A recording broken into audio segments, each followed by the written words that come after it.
Welcome to Khulna. খুলনার নতুন এই ভিডিওতে সবাইকে স্বাগত জানাচ্ছি। আমি জাহিদ হাসান। চলেন খুলনা শহর এক্সপ্লোর করি এবং সেই সাথে খুলনা শহরের বিশেষ কিছু খাবার টেস্ট করে আপনাদেরকে দেখাই।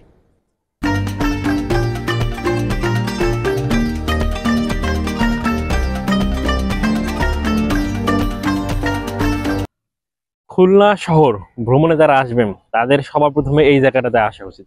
এই জায়গাটাতে কেন আসা উচিত সেটা বলে নিয়ে আগে তারপর বলতেছি জায়গাটা কোথায়। 1971 সালে যুদ্ধের সময় খুলনার সব থেকে বেশি মানুষকে মেরে ফেলা হয়েছিল এই জায়গায়। জায়গাটা হচ্ছে খুলনার বধ্যভূমি। আমার পিছনে আপনারা দেখতে পাচ্ছেন এই যে স্মৃতিস্তম্ভ, এটাই হচ্ছে সেই স্তম্ভটা, তাদের স্মরণেই বানানো হয়েছে। এটার ইতিহাস আছে, একটা ইতিহাসটা আমি আপনাদেরকে একটু যদি শর্টকাটে বলার চেষ্টা করি। সেটা হচ্ছে যে 1971 সালে এই জায়গাটা ছিল হচ্ছে পাকিস্তানি রেডিও স্টেশন, অর্থাৎ পূর্ব পাকিস্তানের সেই সময়কার রেডিও স্টেশন। তো সেই রেডিও স্টেশনে শান্তি কমিটি এবং রাজাকার এই দুইটা দল একত্রিত হয়ে মুক্তিকামী জনগণকে এখানে ধরে নিয়ে আসতো এবং তাদের উপর অত্যাচার করতো, করে তাদেরকে মেরে ফেলা হতো এবং সব থেকে বেশি মানুষ এখানেই মেরে ফেলা হয়েছে। এটাই হচ্ছে সেই খুলনার সেই মর্মান্তিক জায়গা, যেটা হচ্ছে বধ্যভূমি নামে পরিচিত, কেউ স্মৃতিসৌধ বলে, এক একজন এক এক নামে বলে। সামনে বাউন্ডারি দিয়ে ঘেরা আছে, ভিতরে প্রবেশ নিষেধ। তারপর আমি অল্প একটু আসছি, তো এখান থেকে এখন বের হয়ে নেক্সট স্পটে আমরা যাই।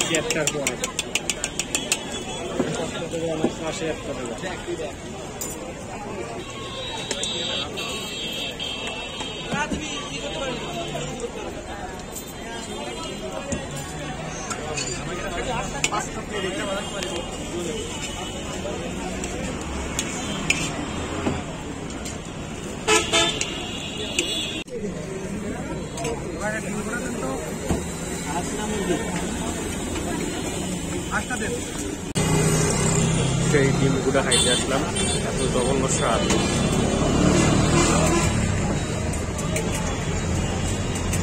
ভাই বাড়তে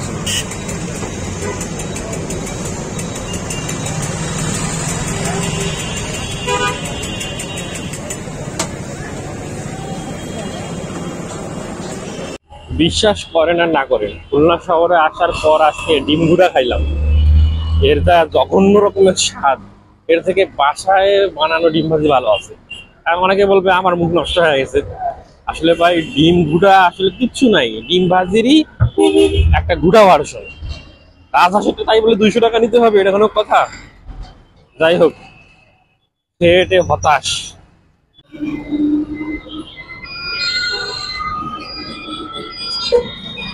ডিম গুঁড়া খেয়ে তো হতাশ হয়ে গেছি। এবার যাচ্ছি হচ্ছে খুলনা রেলওয়ে স্টেশনে।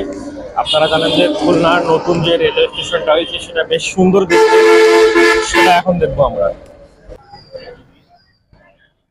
এটাই হলো খুলনা রেলওয়ে স্টেশনের নতুন ভবন, যেটা দেখে মানে একটা বিদেশি বিদেশি একটা ভাব আসে না?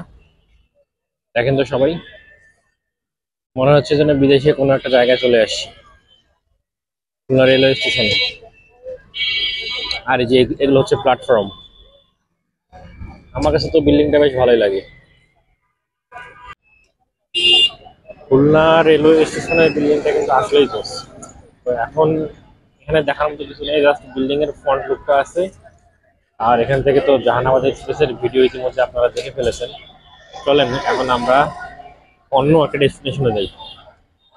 খানজাহান আলী সেতু বা হচ্ছে রূপসা সেতুর নিচে এখন দাঁড়ায় আছে।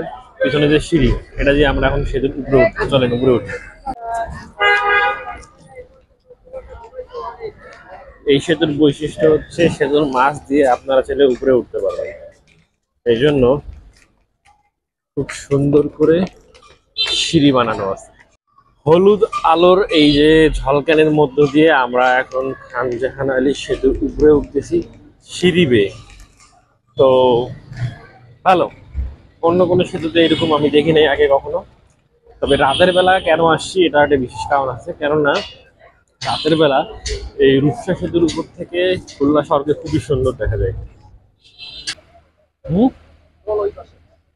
হুম এই হচ্ছে সেতু।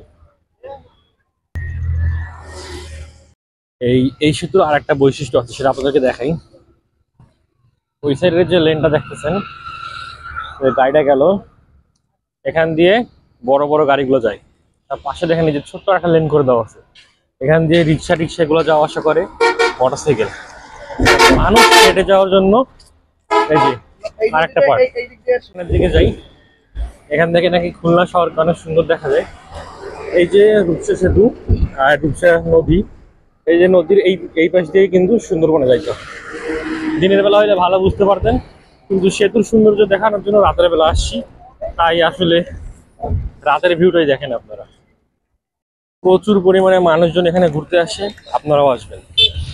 নিচে আচার কিনছিলাম, কার কার মনে আছে? এই যে আচার, টেস্ট করে দেখি।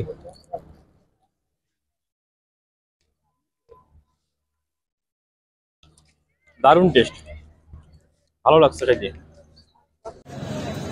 বিশাল এই মোটাটা এরকম কেন? না না ওই যে এটা কত টাকা?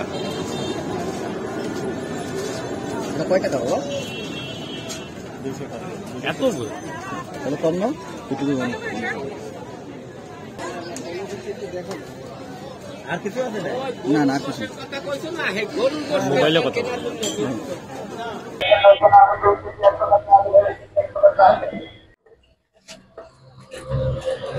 নাম গোলামের। এটাই হলো গোলামের পুরি।